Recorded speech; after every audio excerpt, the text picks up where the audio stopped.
All have sinned and come short of the glory of God.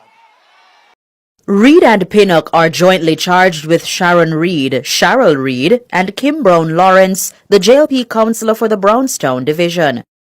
The five face multiple fraud-related charges linked to alleged multi-million-dollar irregularities at the CMU.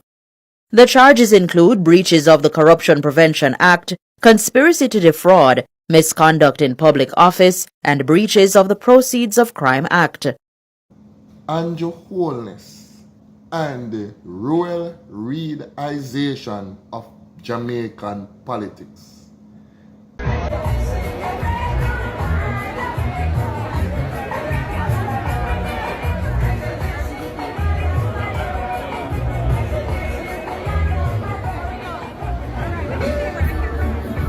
I truly believe our political system needs some fixing. Too much you hear about corrupt politicians and nothing happen. Too much you hear about politicians who take away poor people money and none of them reach in jail. Has Jamaican politics become just another means for one to get rich? Has Jamaican politics become another means to easily misappropriate funds? Are persons just entering politics to nyama food? Is this what Jamaican politics is about?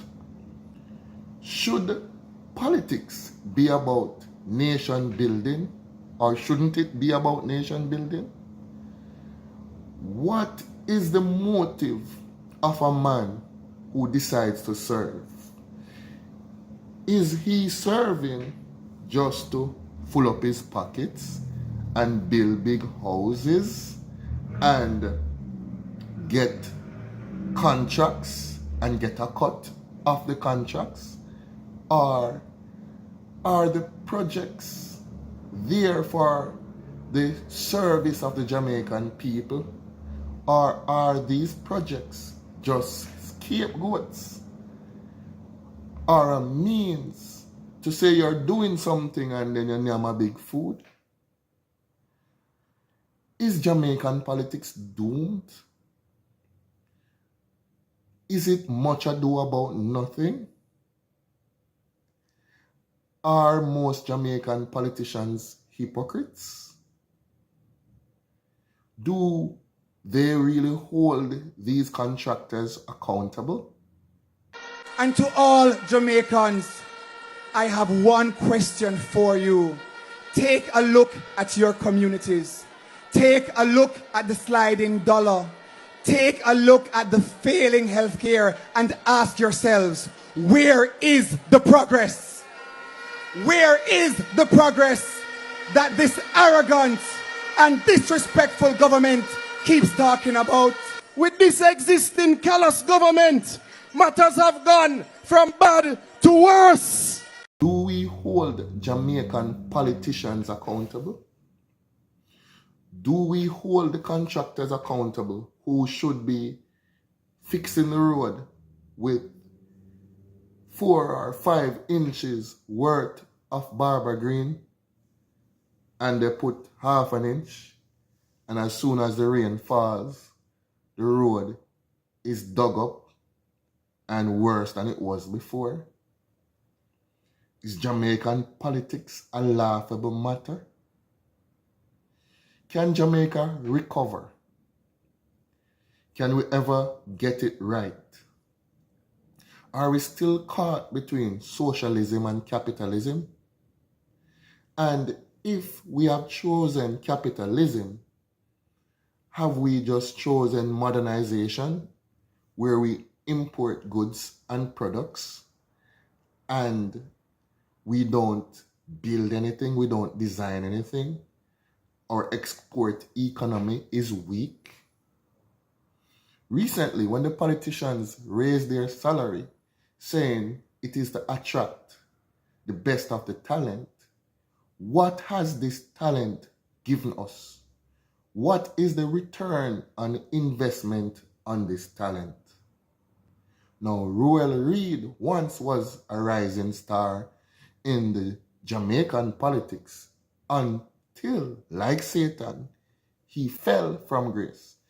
So sounds to me like you're still a member of the Jamaica Labour Party and you're campaigning. I've never left. I have never stopped campaigning. Never left, never stopped campaigning. But Mr. Reid, given the legal, issues you've been having, do you think it is wise to be seen publicly with, associated with the Labour Party at this particular time? I don't even know why I asked that question. I am a free agent, and all political parties are public institutions, and I still vote. Voted in the local government election. I have a vote. So I don't understand that question, frankly. He misstepped and was kicked out of his position. He was asked to resign because it is alleged that he misappropriated over 50 million Jamaican dollars that was slated for special projects. And somehow it's alleged that he and 4 others misappropriated these funds. Is this what Jamaican politics is about? Any government minister who becomes a millionaire after being to a government office is a thief. That's true. That's very true. There's no millionaire who becomes a millionaire through government salaries. I make that statement loud and clear. So this whole concept of democracy is a facade, the entertainment for the poor, to think that by voting a president into power, they've actually put a man in control. It is also alleged that Andrew Holness has 28 bank accounts and he has monies that he cannot account for, and he has companies that do not really do anything, so-called shell companies by name but not by nature, it is alleged. And it is alleged that Andrew Holness is fast becoming a Jamaican trillionaire, having it is alleged, over 500 million Jamaican dollars and in assets and cash. And his salary alone cannot account for these monies, and we don't see any so-called business that is making enough profit. And we know that 2 or even 10 taxes cannot create this type of wealth. Has politics just become a means for the powerful and well-positioned to secure more wealth through friends, contracts, donations that should go for the Jamaican people, but somehow we skim off a little here and a little there? Is this what politics is about? The servant leader Christ, would he be doing these things? Should we be Christ-like leaders? Do we expect righteousness in politics, or do we expect cronyism?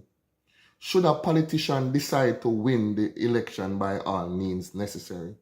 Should politicians be Machiavellian in outlook? Should this really be the case, or should they just do their best and let the chips fall where they may? These are some questions I'm asking. Are we failing the next 2, 3, or 4 generations?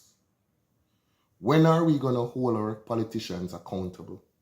When are we going to hold our leaders accountable? When are we going to start making wise decisions? When are Jamaican politicians going to stop selling out our country? How will we get rid of lackeys, people who live and work in Jamaica or work in Jamaican politics but represent multinational corporations and countries, other countries' interests that are not Jamaican interests? Right? Can Jamaica be rebuilt? Can we crush crime in this country? Right? Let us see. These are some things and questions I'm asking. And maybe your answer is better than mine, or your suggestion is better than mine. I would love to hear from you, right? So I hope that it's not a trend that will last, where, as it's alleged, politicians on top of politicians will enter the political sphere and do as Ruel did,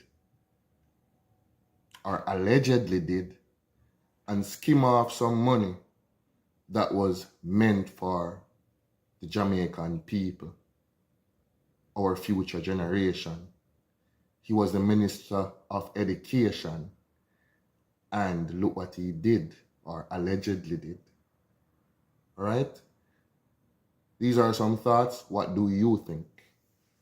We need people like Trory, who wakes up in the morning and says, I need 3,000 trucks of road equipment on the road by tomorrow. And 3 kilometers from Ghana into Burkina Faso, they are there by tomorrow. I need a hospital there. I need an aeroplane manufacturing industry there. I need and you need to give a president power, the one who can decide, not the one who can steal, the one who can decide and make a change.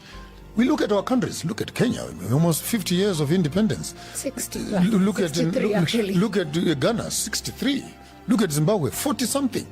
And the roads that the colonialists built, we're even battling to repair them with potholes and etc. And you wonder, for the past 45 years, what are we doing? Here's the Minister of Roads, here's the Minister of Public Works, but they simply can't get things done. So what do you need? You need a leader. My heart salutes Jamaica, triumphant, proud and free. Bravo, bravo, bravo. Hallelujah is the highest praise.